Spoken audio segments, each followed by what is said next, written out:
The aim of this course is to help composers arrange more fluently at the piano by focusing on practicing the fundamental patterns of arrangement. By taking this course, you'll be enhancing your composing and arranging skills, as well as becoming a better piano player. My name's Jack Vaughan. I'm a composer and online educator, and founder of leanmusician.com. My courses have been taken by thousands of students in nearly 100 countries, and my main thing is helping musicians write and practice music more effectively.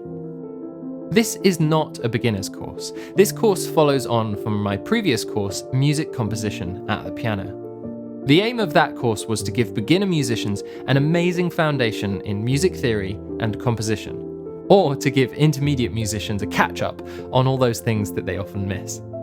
If you haven't taken that course or don't feel totally confident with your level of music theory as it currently stands, then check it out before taking this one.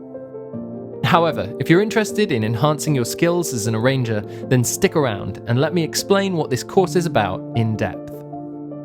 Performing musicians practice all the time. That's how they get better. But how do you practice if you're a composer? After you've mastered a good level of music theory and some basic keyboard skills, how do you really start absorbing new techniques and material and move from being an intermediate to a professional?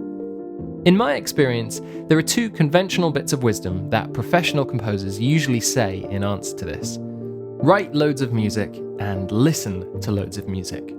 Both of these are absolutely valid and probably the best bits of advice you can get. However, my guess is that you're already doing this and it's not quite answering all of your questions.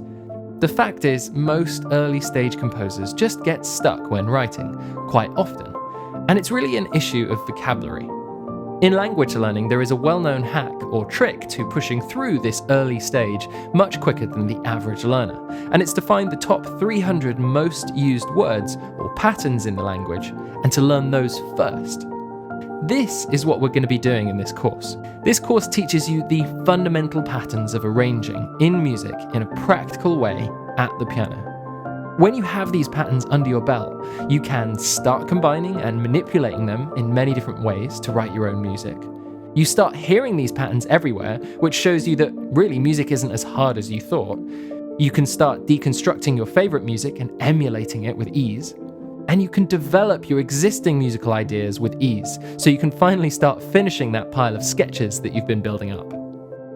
My hope is that at the end of this course, you'll have built up and be continuing to build up a powerful skill set at the piano and have a wealth of arranging principles on which to build on. And my hope is that these two pillars will allow you to express your compositional ideas more fluently and more reliably. I hope to see you on the inside.